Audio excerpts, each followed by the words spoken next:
大家好，欢迎收看今天的节目。婚姻对于女人来说十分的重要，毕竟婚姻是一辈子的事情，也就是将下半辈子的幸福都压到了上面，因此都希望自己的婚姻比较好，但却并不尽人意。那么在面相学中，寡妇相的脸特点，真正的寡妇面相是怎样的？下面就让大佬来具体给大家讲一讲。一、鼻子大而露骨。鼻子在相学中代表着一个人的个性、脾气和人品。如果女人的鼻子在五官中的比例比较大，鼻孔也比较大，或者鼻梁尖细露骨的话，这种女人一般个性不佳，脾气多变，让人琢磨不透，而且自身也非常的自私，为人处事方面有着一种唯我独尊的骄傲之气，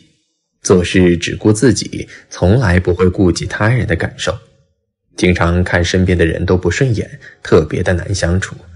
也容易遭到他人的误解和陷害，婚姻非常不好。二、下巴短小。下巴在相学中代表着一个人的自我、储蓄能力以及晚年运如何。如果一个女人的下巴比较短小的话，这种女人一般非常势利眼，为人非常现实和自私，而且嫉妒心非常强，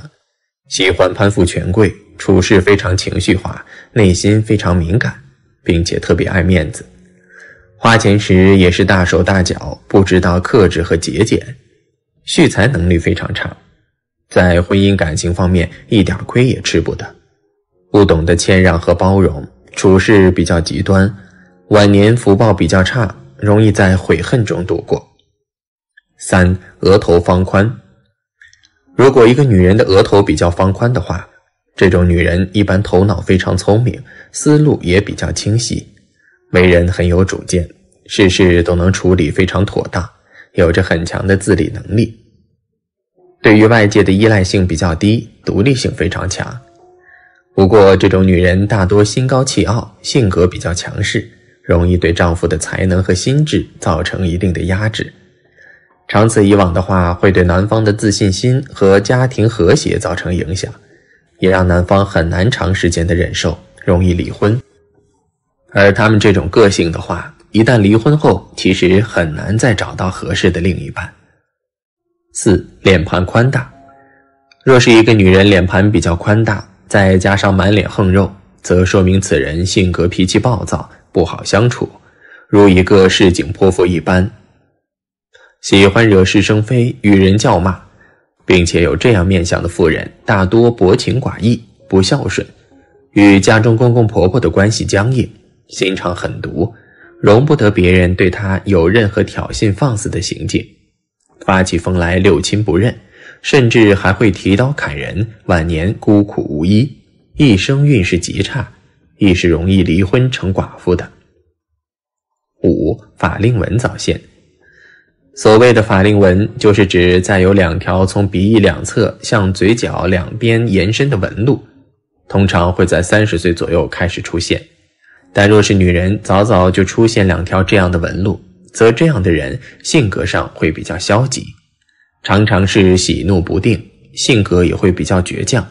与家里人的关系相处困难，容易走弯路，邪路，婚后的生活混乱，给家庭带来不好的名声，日子过得非常不好，难获幸福。腮骨横张。腮骨横张，脸型胖大，能够从耳后看见腮骨，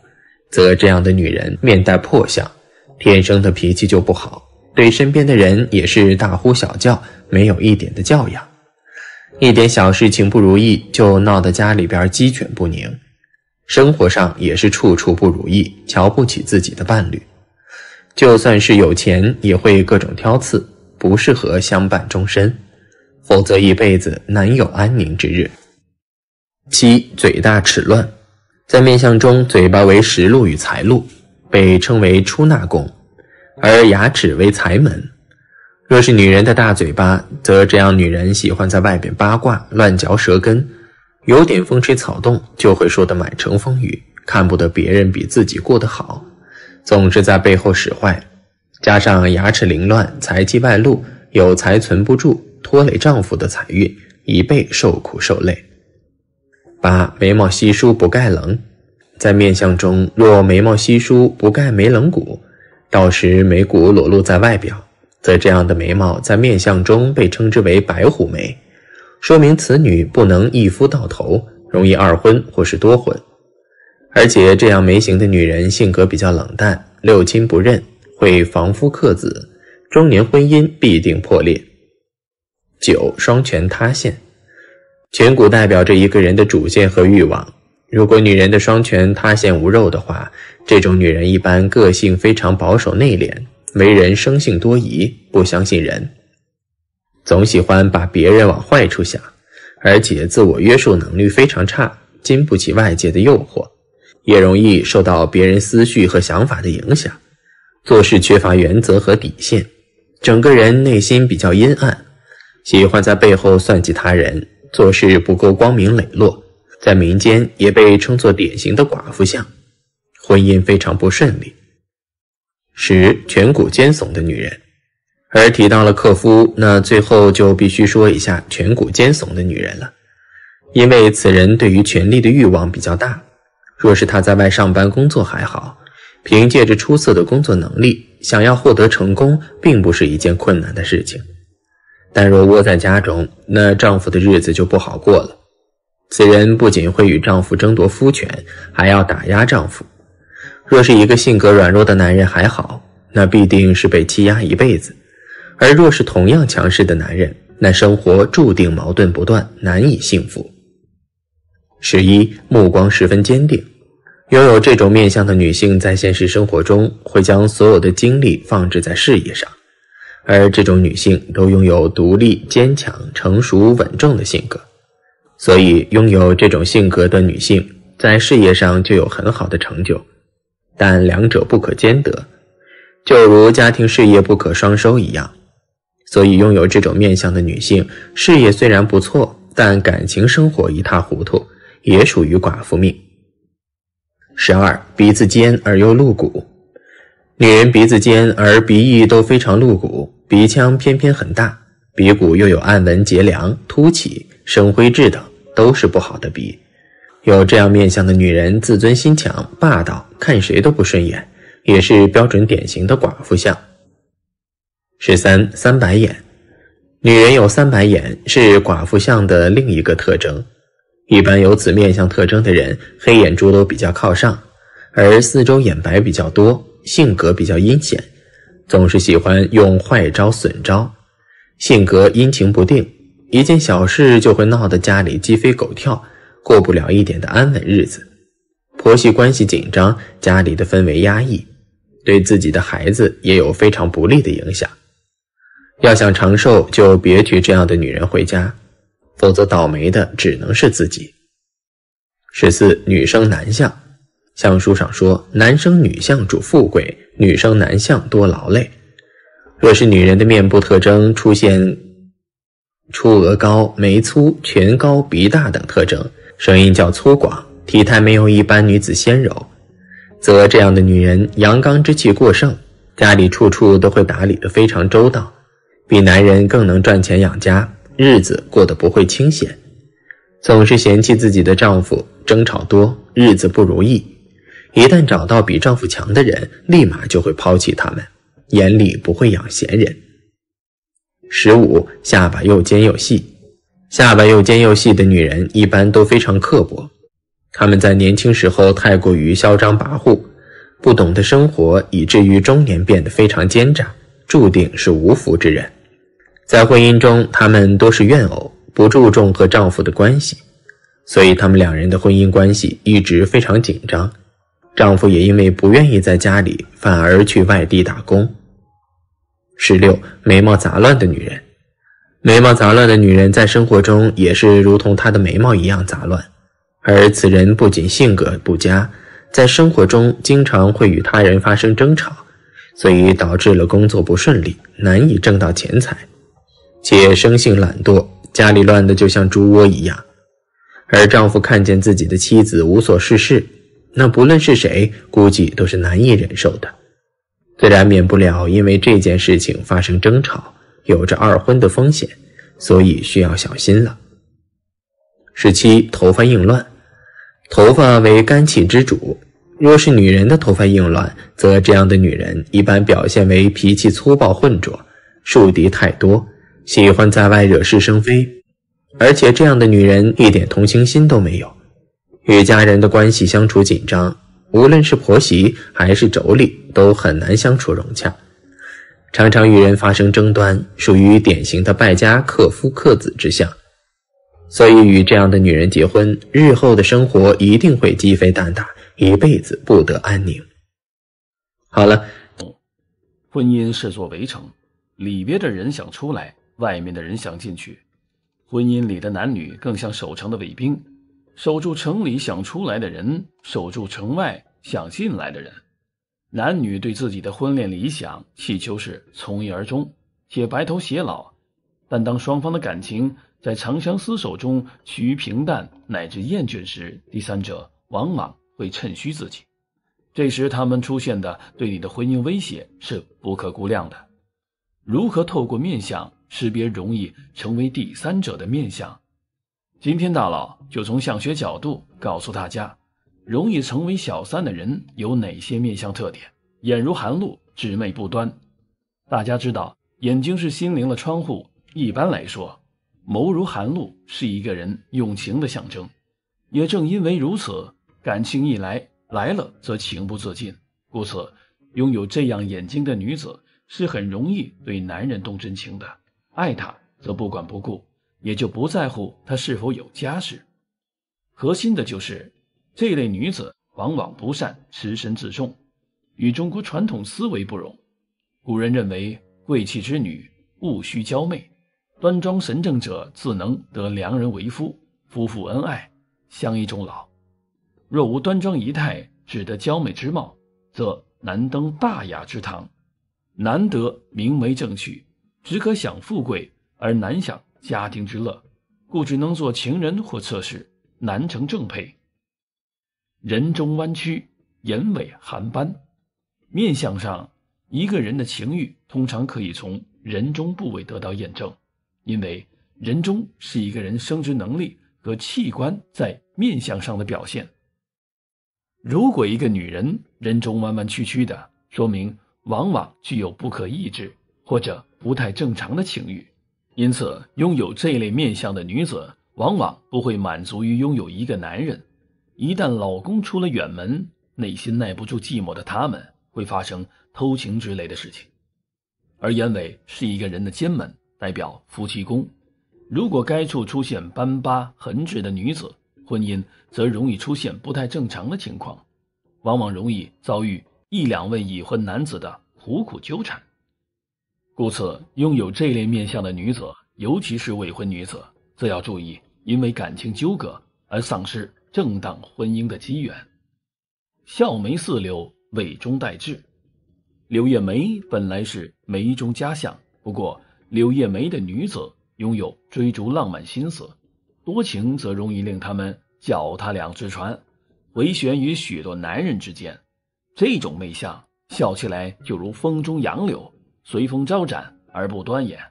多了一些风流气质，多了一些攀附之凤，也就容易招蜂引蝶。倘若此种眉相的尾部带痣，这样的女人风流中会增添一些城府，对抢别人的男人很有手段，故此也容易成为权贵们的猎物，或者权贵们成为他们的猎物。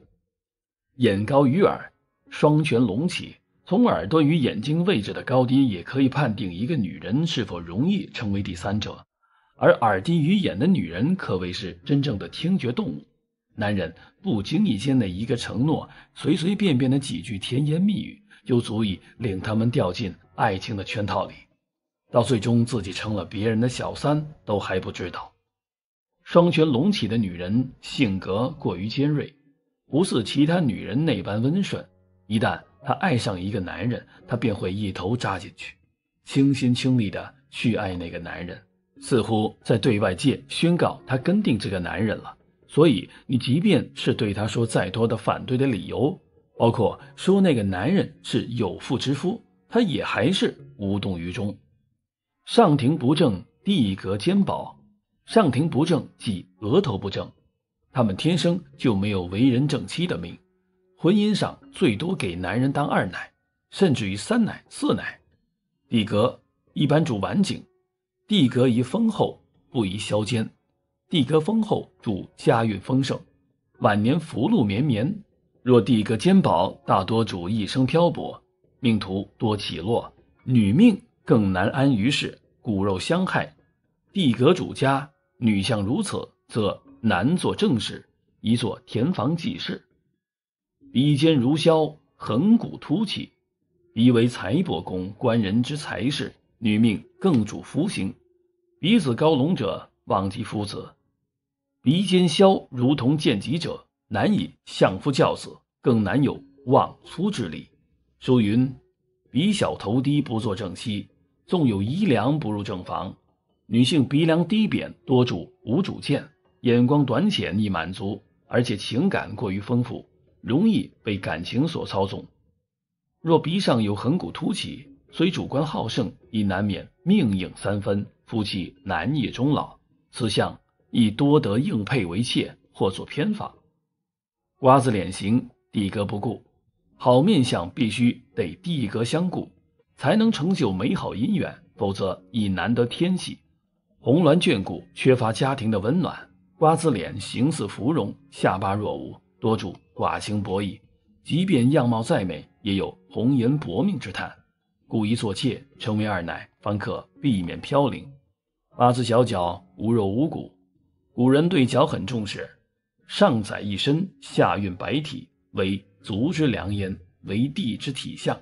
女子如果是八字脚，且小脚柔弱无骨，则不做正事，纵然是正妻，也可能遭遗弃。如果脚底平直无桥梁，亦难入正房。阴重生浊，言间语塞，声音心之根也，阴者生之余也。古人云：声音若先高后低，仿夫而吟；先低后高，亦仿夫，须自立。若重浊阵远，仿夫频频；重浊短促，终生贫贱。满面桃花，手摇腰软。满面桃花就是面相上具有多处桃花，比如桃花眼、桃花面、美人尖、美人痣、柳叶眉等等，或者说面容红艳而妖。拥有这种面相的女人，自然爱情运势不断，异性缘多。不过情缘多与情缘好不是一回事儿。如果女子桃花满面，行动时又手摇脚动，腰软无力，主无自信，难以庄严，很容易成为别人的玩物，也说明其人容易受人迷惑，亦能迷惑他人。故此家庭运势不好，婚姻运势偏差，只能属于妾命。命带妾相的人往往无法安定地待在家里，都喜欢外出工作，因此如果想要改变命运，最好是做个朝九晚五的工作，或者将心思用在无休无止的工作上，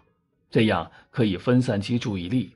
平时的打扮最好稳重一些，庄严一些，以免遭遇不好的男人纠缠。更为重要的是，要注意修心持身，不给别人非分之想，同时要时刻检查自己的行为是否适度，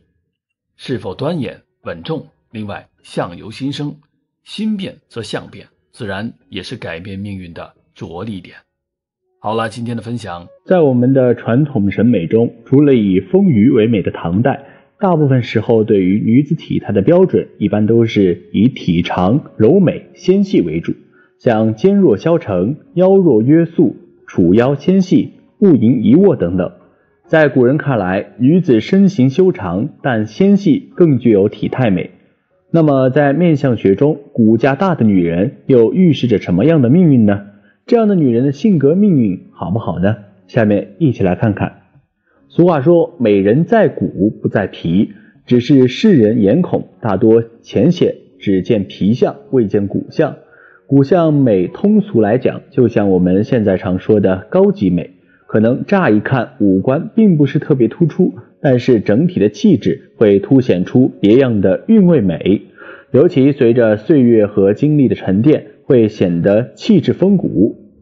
不过大部分时候人都是视觉系动物，第一印象的好坏会直接或间接影响对一个人的事物的感官。如果这个女子身形娇小，给人的第一感觉大多是不具有危险性、可爱、容易亲近，让人有保护欲等。而如果是一个身材高挑或者是肩宽背厚的女人，看起来就会让人觉得这个人踏实、可靠、有安全感，同时也更具有距离感。那么骨架大的女人的性格命运在面相学中又有什么解读呢？下面就从性格和运势等方面具体来看。第一，有担当，人缘好。一般肩宽胯大、骨骼较粗壮的女人，整体看起来都会显得骨架大。如果是不注重身材管理的人，就很容易显得虎背熊腰，特别壮实。这样的女人对娇小身材的人有力量优势，对自己的能力有自信，沉稳有主见，又好胜不服输。他们在朋友关系中时常担任着姐姐的身份，为人豪爽慷慨，待人热心，在社交活动中很乐于展露自己的热情，遇事很有担当，给人一种可靠的安全感，通常有很不错的人缘。第二，事业型女强人。骨架大的女人在面相学中并不属于劳碌命，相反，她们在事业上更容易取得成功。对比成为全职家庭主妇，她们更喜欢在事业上打拼，对家庭的依赖心较小，一般会在年少时候就出来拼搏，对于事业有自己的规划目标，而且有足够的毅力和恒心、耐心去改变，能够接受现实问题的考验，获得丰厚的人生财富。第三，在感情婚姻中较强势。除了在事业上有主见，骨架大的女人在感情方面也会表现出强势的一面，在男女关系中更是带有御姐的气质。她们的正缘一般来得比较晚，在恋爱早期会比较抗拒甚至逃避，因为对自己的生活目标清晰的规划，所以在感情关系中反而会更加谨慎。但是一旦把对方纳入自己的人生规划中，他们强势主动的一面就会显露，想法也会更成熟，所以一般有阅历和才华的成熟男士会更令他们动心。跟同样想法沉稳成熟的人在一起也能够走得更长久。他们在感情中重视物质基础，追求完美，占有欲也比较强，不喜欢不思上进的人。所以如果遇到同样强势性格的人，或者性格比较懒散的人，会经常发生争吵，婚姻生活比较多矛盾，婚姻也会出现危机。第四，子女运一般。民间有句老话说，屁股大的女人好生养，其实说的就是女人的胯骨比较宽，胯骨宽的人一般骨盆也比较宽大，在分娩的时候相对容易，但这并不是绝对的。从面相学来看，骨架大的女人的子女运一般，对子女的管束严格，与子女的关系比较严肃和冷淡，子女的个性也比较孤独顽固，身体状况较差，长大后与子女容易意见不合，老年分居的情况比较多。骨架大的女人有担当，人缘好，在事业和感情上都很强势。那么骨架小的女人性格命运如何呢？在民间有一种说法，女人骨架小命好，意思就是说，如果一个女人骨架很小，那么她的命也是很好的，因为这是一种富贵体型的代表。除此之外，骨架小的女人通常就很有福气，在日后的婚姻生活中会十分的美满幸福。骨架是整体个人的骨骼组成，我们通常所说的一个女人的身材是小巧还是高大，都是在看骨架的大小，因为骨架对一个人的体型影响是非常大的。一个骨架小的女人一般身材也是很小巧可爱的，她们的身体轻盈，而且容貌也比较好。在生活中她们的运气也很不错，总是能够得到贵人相助。那么对于骨架小的女人来说，她们就一定是富贵的吗？事实上，骨架小的女人的确有富贵运，她们比普通人更容易发财，但是这并不是意味着她们最终一定会发财，因为影响最终结果的因素有很多，体相并不是唯一因素。不过即便如此，女人骨架小依然是富贵体型，只不过最终能否富贵发达还要看个人的造化。而对于骨架较大的女人来说，她们的一生就很容易会劳碌奔波。不过只要注意及时进行改命，也就是改造自己个人的素养和命格，那么她们也是可以大富大贵的。只是在这个过程中可能会比较辛苦，但并非一定不能发财。所以说我们看最终能否大富大贵，还要看后天个人的努力，而体相命理只不过是给我们一个先天的起点，至于最后个人能够走到哪里，就不是起点能够决定的了。好了，今天的分享就到这里，愿您时时心清静，日日是吉祥，期待下次与您分享，我们下期见。